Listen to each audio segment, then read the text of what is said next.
D K Shivakumar ಅವರು ಶತ್ರುಗಳ ಸಂಹಾರ ಅಂತಂದರೆ ಅವರು ಯಾರು ಅವರಿಗೆ ಶತ್ರುಗಳು? ನನ್ನ ಪ್ರಕಾರವಾಗಿ ರಾಜಕಾರಣದಲ್ಲಿ, ಅಕಾರ್ಡಿಂಗ್ ಟು ಮೀ, ರಾಜಕಾರಣದಲ್ಲಿ ಯಾರೂ ಶತ್ರುಗಳಲ್ಲ. ನಾವು ಇದೇ ಸಮಾಜದಲ್ಲಿ ಇರೋರು, ಇದೇ ದೇಶದಲ್ಲಿ ಇರೋರು, ಇದೇ ರಾಜ್ಯದಲ್ಲಿ ಇರೋರು ಯಾರೂ ಶತ್ರುಗಳಲ್ಲಪ್ಪ. ನಮಗಂತೂ, ನಾನಂತೂ ಯಾರನ್ನೂ ಶತ್ರುಗಳಂತ ಭಾವಿಸಿಲ್ಲ, ನಮ್ಮ ಪಾರ್ಟಿಯವರು ಭಾವಿಸಿಲ್ಲ, ನಮ್ಮ ಪ್ರಧಾನಮಂತ್ರಿಗಳು ಭಾವಿಸಿಲ್ಲ. ನಾವು ಪ್ರತಿಸ್ಪರ್ಧಿಗಳು. ಈಗ ಅಧಿಕೃತವಾಗಿ ನೀವು ಅಥವಾ ಪಾರಂಪರಿಕವಾಗಿ ಪ್ರಜಾಪ್ರಭುತ್ವ ಇರುವಂತಹ ಎಲ್ಲ ದೇಶಗಳಲ್ಲಿ, ಅದರಲ್ಲೂ ಸ್ವಲ್ಪ ಭಾಳ ಹಳೆಯದಾದಂಥ ಪ್ರಜಾಪ್ರಭುತ್ವ ಇರುವಂಥ, ಪುರಾತನ ಕಾಲದಿಂದ ಪ್ರಜಾಪ್ರಭುತ್ವ ಇರುವಂಥ ಭಾರತ, ಇಂಗ್ಲೆಂಡ್ ಈ ರೀತಿಯ ದೇಶಗಳಲ್ಲಿ ಪ್ರತಿಪಕ್ಷ ಅಂತ ಮಾಡ್ತಾರೆ. ಅಂದರೆ ಪಕ್ಷ ಮತ್ತು ಪ್ರತಿಪಕ್ಷ. ಪ್ರತಿಪಕ್ಷ ಅಂತಂದ್ರೇನು? ನೀವು ಇವತ್ತು ನೀವು ಪಕ್ಷದಲ್ಲಿದ್ದಾರೆ ಅಂದರೆ ಆಡಳಿತ ಪಕ್ಷದಲ್ಲಿ, ನಾವು ಪ್ರತಿಯಾಗಿ ನಿಮ್ಮ ಪ್ರತಿಯಾಗಿದ್ದೀವಿ ಅಂತ. ಯಾರು ಶತ್ರು ಸಂಹಾರವನ್ನು ಮಾಡ್ತಾರೆ? ಕಾಂಗ್ರೆಸ್ದಾಗ ಶತ್ರುಗಳಿದ್ದಾರೆ ನಿಮಗೆ ಹಂಗಾರೆ? ಅದಕ್ಕೆ ಯಾರು ಶತ್ರುಗಳು ಅನ್ನೋದು ಡಿ ಕೆ ಶಿವಕುಮಾರ್ ಅವರು ಮಾಡಿದ್ದೇನೆ ಅಂತ ಒಪ್ಕೊಂಡಾರ. ನಾನು ನೋಡಿದಂಗೆ ಆನ್ಲೈನ್ ನ್ಯೂಸ್ದಲ್ಲಿ ಮತ್ತು ಪತ್ರಿಕೆಯಲ್ಲಿ, ಟಿ ವಿಯಲ್ಲಿ ನಾನು ನೋಡಿದಂಗೆ ಹಿ ಹ್ಯಾಸ್ ಎಕ್ಸೆಪ್ಟೆಡ್, ನಾನು ಶತ್ರು ಸಂಹಾರ ಯಾಗವನ್ನು ಮಾಡಿದ್ದೀನಿ ಅಂತ. ಶತ್ರುಗಳು ಯಾರು? ಸಿದ್ದರಾಮಯ್ಯನವರ ಅಥವಾ ಪರಮೇಶ್ವರ್ ಅವರ ಅಥವಾ ಇನ್ಯಾರು?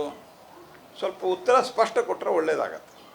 ನಾವಂತೂ ಡಿ ಕೆ ಅವ್ರನ್ನ, ನಾವಾತು ನಮ್ಮ ಪಾರ್ಟಿಯವ್ರನ್ನ, ಡಿ ಕೆ ಅವರಾತು, ಸಿದ್ದರಾಮಯ್ಯನವ್ರನ್ನಾತು, ಅಥವಾ ಇನ್ಯಾರೇ ಆದತ್ತು ಕಾಂಗ್ರೆಸ್ ಪಾರ್ಟಿ ಇತರ ಮುಖಂಡರು, ಇಬ್ಬರು ಪ್ರಮುಖ ಮುಖಂಡರು ಅಂತ ಅವ್ರ ಹೆಸರು ಹೇಳಿದ್ವಿ. ಯಾರೂ ನಾವು ಶತ್ರುಗಳು ಅಂತ ಭಾವಿಸಿಲ್ಲಪ್ಪ. We have never said that they are our enemies. And in politics there should not be enmity also and enemy also. This is what ನಮಗೆ ಅಟಲ್ ಬಿಹಾರಿ ವಾಜಪೇಯಿ ಅವರು ಕಲಿಸಿದ್ದು. ನಮ್ಮ ಟ್ರೈನಿಂಗ್ದಲ್ಲೇ ಹೇಳಿದರು ಅವರು.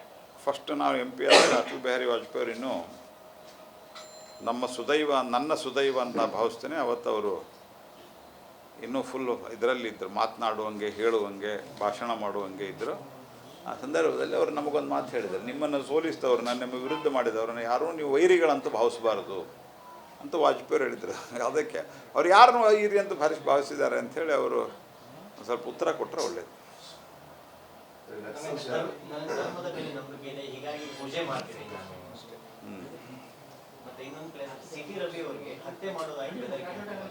ಲಕ್ಷ್ಮೀ ಹೆಬ್ಬಾಳ್ಕರ್ ಅವರ ಕ್ಷಮೆ ಕೇಳದೆ ಹೋದ್ರೆ ನಾವು ಸಿಟಿ ರವಿ ಮತ್ತು ಮಗನಿಗೆ ಬೆದರಿಕೆ ಹಾಕಿದ್ದಾರೆ. ನೋಡ್ರಿ, ಸಿಟಿ ರವಿ ಕೇಸ್ನಲ್ಲಿ ಸರ್ಕಾರ ಮತ್ತು ಸರ್ಕಾರದ ಸಪೋರ್ಟ್ನಿಂದಾಗಿ ಸತತವಾಗಿ ಅತ್ಯಂತ ಬೇಜವಾಬ್ದಾರಿಯಿಂದ ಮತ್ತು ಒಂದು ರೀತಿ ವೈರತ್ವದ ಭಾವದಿಂದ, ಸೇಡಿನ ಮನೋಭಾವದಿಂದ ಕೆಲಸ ಮಾಡ್ತಾ ಇದ್ದಾರೆ. ಸಾರ್ವಜನಿಕ ಬದುಕಿನಲ್ಲಿ ಯಾವಾಗಲೂ ಇದ್ದಂಥವ್ರು ನಾವು ಕಾನೂನನ್ನು ಕೈಗೆ ತೆಗೆದುಕೊಳ್ಳಲಿಕ್ಕೆ ನಮಗೆ ಯಾವುದೇ ರೀತಿಯಾದಂಥ ಅಧಿಕಾರ ಇಲ್ಲ, ಅಥವಾ ಸಾಮಾನ್ಯ ಜನರಿಗೆ ಇಲ್ಲ ಅಂದಮೇಲೆ ನಾವು ಕಾನೂನು ಮಾಡೋರು, ನಾವು ವಿ ಆರ್ ಲಾ ಮೇಕರ್ಸ್. ಹಾಗಾಗಿ ಅವತ್ತೇ ಯಾರು ಸಿ ಟಿ ರವಿ ಅವರ ಮೇಲೆ ಹಲ್ಲೆ ಮಾಡಿದರು, ವಿಧಾನಸೌಧದೊಳಗೆ ನುಗ್ಗಿ, ಅವ್ರ ಮೇಲೆ ಕ್ರಮ ಇಲ್ಲ. ಸಿ ಟಿ ರವಿ ಅವರ ಮೇಲೆ ಬಂದಂಥ ಆರೋಪದ ಮೇಲೆ ತಕ್ಷಣ ಕ್ರಮ, ಮತ್ತು ಎಲ್ಲೆಲ್ಲಿ ಓಡಾಡಿಸಿದ್ರು ಏನು, ಇದರ ಬಗ್ಗೆ ಎಲ್ಲ ನಾನು ಸಾಕಷ್ಟು ಸಂದರ್ಭದಲ್ಲಿ ಬೇರೆ ಬೇರೆ ಕಡೆ ಇಲ್ಲಿ ನಾನು ಮಾತನಾಡಿದ್ದೇನೆ. ಹಾಗಾಗಿ ಸರ್ಕಾರ ಇದನ್ನು ಗಂಭೀರವಾಗಿ ತೆಗೆದುಕೊಳ್ಬೇಕು. ಇದು ಒಳ್ಳೆಯ ಬೆಳವಣಿಗೆಗಳಲ್ಲ. ಕರ್ನಾಟಕ ಒಂದು ಸುಸಂಸ್ಕೃತ ರಾಜ್ಯ. ಹಾಗಾಗಿ ಯಾವ ರೀತಿ ಬೆದರಿಕೆ ಕರೆಯನ್ನು ಮಾಡಿದ್ದಾರೆ, ಇದು ಸರ್ಕಾರ ಮತ್ತು ಪೊಲೀಸರು ಮನಸ್ಸು ಮಾಡಿದರೆ 1 ಗಂಟೆಯಲ್ಲಿ ಕಂಡು ಹಿಡಿತಾರೆ. ಅವ್ರನ್ನ ಕಂಡು ಹಿಡಿದು ತಕ್ಷಣ ಅವರಿಗೆ ಕಾನೂನಿನ ಕ್ರಮವನ್ನು ಜರುಗಿಸಬೇಕು, ಅವರಿಗೆ ಸೂಕ್ತವಾದಂಥ ಶಾಸ್ತಿಯನ್ನು ಮಾಡಬೇಕು ಕಾನೂನು ಪ್ರಕಾರ. ಇಲ್ಲ ಅಂದರೆ ಈ ರೀತಿ ಗುಂಡಾಗಿರಿ ಬೆಳೀತಾ ಹೋಗ್ತದೆ.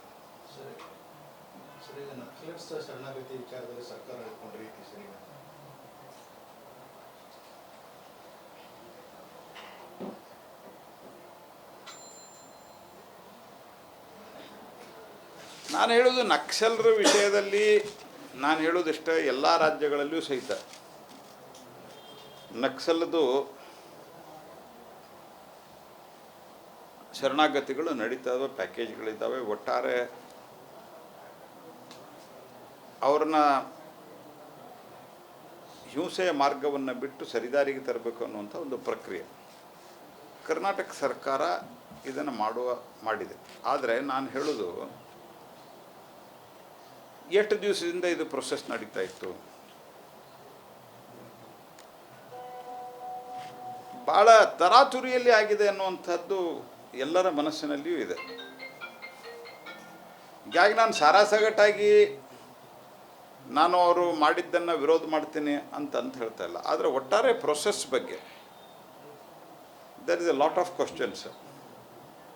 ಮತ್ತು ಬೇರೆ ಕಡೆ ಎಲ್ಲೆಲ್ಲಿ ನನಗೆ ಗೊತ್ತಿರೋ ಮಟ್ಟಿಗೆ ಬೇರೆ ಕಡೆ ಎಲ್ಲೆಲ್ಲಿ ನಕ್ಸಲರು ಶರಣಾಗಿದ್ದಾರೆ, ಆಯುಧಗಳನ್ನು ಅವ್ರ ಕಡೆ ಇದ್ದಂಥ ಇಲ್ಲಿಗೆಲ್ ಆಗಿದ್ದಂಥ ಎಲ್ಲ ಆರ್ಮ್ಸ್ ಆ್ಯಂಡ್ ಎಮ್ಯುನಿಷನ್ಸ್ ಅವರು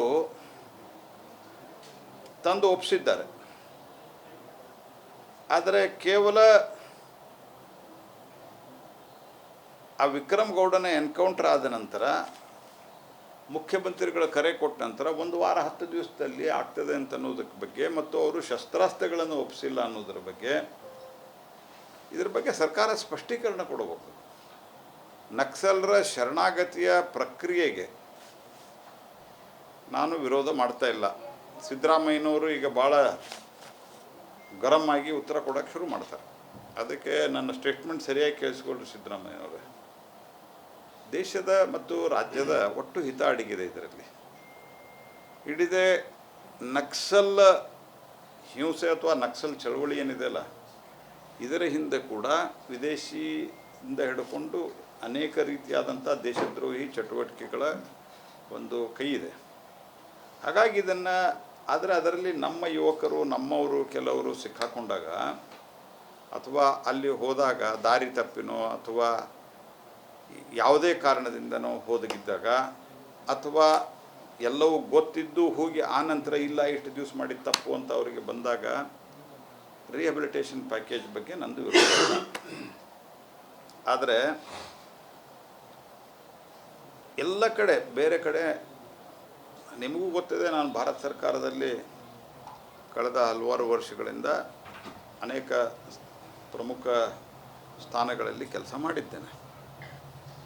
ಬೇರೆ ಬೇರೆ ರಾಜ್ಯದ ಮುಖ್ಯಮಂತ್ರಿಗಳು, ಈಗಂತೂ ನನಗೆ ರೆಗ್ಯುಲರ್ ಆಗಿ ಮುಖ್ಯಮಂತ್ರಿಗಳು ಸಿಗ್ತಾ ಇರ್ತಾರೆ ಬೇರೆ ಬೇರೆ ರಾಜ್ಯದ. ಎಲ್ಲೇ ನನ್ನ ಛತ್ತೀಸ್ಗಢದ್ದು, ಒಡಿಸ್ಸಾದ್ದು ಅನೇಕ ಮುಖ್ಯಮಂತ್ರಿಗಳು ಇತ್ತೀಚೆಗೆ ಸಿಕ್ಕಿದ್ರು. ಅಲ್ಲೆಲ್ಲ ತಿಂಗಳುಗಟ್ಟಲೆ ಪ್ರೊಸೆಸ್ ನಡೀತದೆ. ಮೀಡಿಯೇಟರ್ಸ್ ಹೋಗ್ತಾರೆ, ಮೀಡಿಯೇಟರ್ ಮಾತುಕತೆ ಮಾಡ್ತಾರೆ, ಎಲ್ಲ ಶಸ್ತ್ರಾಸ್ತ್ರ ಒಪ್ಪಿಸ್ಬೇಕು, ಇನ್ಫಾರ್ಮೇಷನ್ ಕೊಡಬೇಕು. Within weeks, within few days, 1 ವಾರ 10 ದಿವಸದಲ್ಲಿ ಎಲ್ಲವೂ ಮುಗಿದು ಹೋಗ್ತದೆ.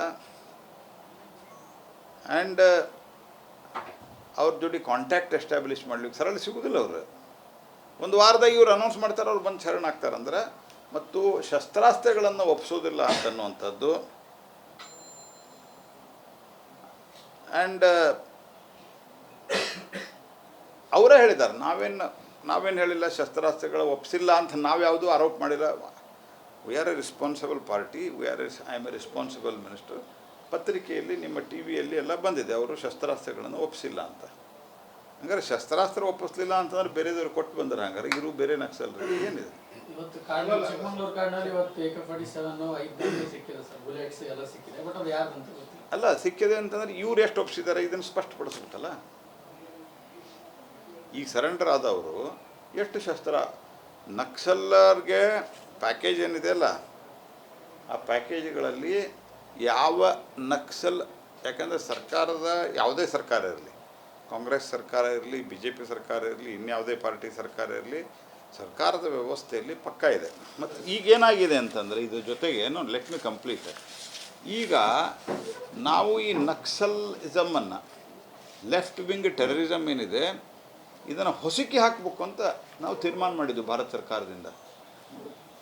ಈ ಹಿಂಸಾಕೃತ್ಯವನ್ನು ಸಹನೆ ಮಾಡೋ ಪ್ರಶ್ನೆ ಇಲ್ಲ ಅನ್ನುವಂಥದ್ದು. ಈಗ ಹಿಂಗಾಗಿ ತರಾತುರಿಯಲ್ಲಿ ಯಾರೋ 4 ಜನ ಬಂದು ಶರಣಾಗ್ತಾರೆ. 4-8 ಜನ, 6 ಜನ ಬಂದು ಶರಣಾಗ್ತಾರೆ. ಯಾವುದೇ ಮೀಡಿಯೇಷನ್ ಇಲ್ಲ, ಶಸ್ತ್ರಾಸ್ತ್ರ ಒಪ್ಪಿಸೋದಿಲ್ಲ. ವಿದಿನ್ ಫ್ಯೂ ಡೇಸ್ ಅವರು 1 ವಾರದಲ್ಲಿ 10 ದಿವಸದಲ್ಲಿ ಬಂದು ಶರಣಾಗ್ತಾರೆ. ಇದರ ಸಂಪೂರ್ಣ ಮಾಹಿತಿಯನ್ನು ಜನರಿಗೆ ತಿಳಿಸುವುದು ಸರ್ಕಾರದ ಜವಾಬ್ದಾರಿ.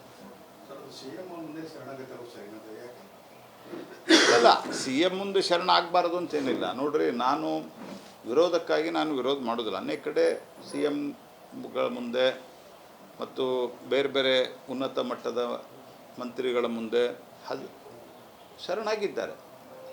ನಾನು ಅದ್ರ ಬಗ್ಗೆ ಪ್ರಶ್ನೆ ಹೆಚ್ಚು ಮಾಡ್ತಾ ಇಲ್ಲ. ನಾ ಕೇಳೋದು ಪ್ರೊಸೆಸ್ ಬಗ್ಗೆ. ನಾ ಕೇಳೋದು ಎಷ್ಟು ಅವ್ರು ಶಸ್ತ್ರಾಸ್ತ್ರ ಒಪ್ಪಿಸಿದ್ದಾರೆ, ಎಷ್ಟು ನಿಮ್ಗೆ ಇನ್ಫಾರ್ಮೇಷನ್ ಕೊಟ್ಟಿದ್ದಾರೆ. ಮತ್ತು ಇವ್ರು 6 ಜನ ಬಂದುಬಿಟ್ಟ ಮೇಲೆ ಇಡೀ ನಕ್ಸಲ್ ಚಳುವಳಿಯೇ ಮುಗೀತು. ಅದಕ್ಕೆ ನಾವು ಅದೇನು ANF ಇದೆಯಲ್ಲ, ಆ್ಯಂಟಿ ನಕ್ಸಲ್ ಫೋರ್ಸ್, ಅದನ್ನು ಬಂದ್ ಮಾಡ್ತೀವಿ ಅಂತ ಕೆಲವರು ಹೇಳಿಕೆ ಕೊಡ್ತಾ ಇದ್ದಾರೆ. ಅದರ what you want to do? ನೋಡ್ರಿ, ಅವರು ಯಾರೋ ರಿಯಲೈಸ್ ಆಗಿ ವಾಪಸ್ ನಾವು ಬರ್ತೀವಿ ಅಂತಂದರೆ ಅದಕ್ಕೆ ಕಾನೂನಿನ ಅಡಿಯಲ್ಲಿ, ಕಾನೂನಿನ ಪರಿಮಿತಿಯಲ್ಲಿ ಏನು ಮಾಡೋದು ಬೇರೆ. ಆದರೆ ಒಂದು ರೀತಿಯಲ್ಲಿ ಅವ್ರಿಗಿದು ಪ್ರೋತ್ಸಾಹ ಸಿಕ್ಕಂಗೆ ಆಗಬಾರ್ದು ಅನ್ನೋದು ನಮ್ಮ concern. Thank you sir. Dinner party politics ಜಾಸ್ತಿ ನಡೀತಿದೆ ಸರ್. ವಿಜೇಂದ್ರ ಅವರು ಕೂಡ ಡಿನ್ನರ್ ಪಾರ್ಟಿ ಅರೇಂಜ್ ಮಾಡಿರುವಂಥದ್ದು. ಡಿನ್ನರ್ ವಿಜೇಂದ್ರ ಅವರು ಮಾಡಿದ್ದು ಡಿನ್ನರ್ ಪಾರ್ಟಿ ಅಲ್ಲ, ವಿಜೇಂದ್ರ ಅವರು ಕರೆದದ್ದು ಅಧಿಕೃತ ಸಭೆ.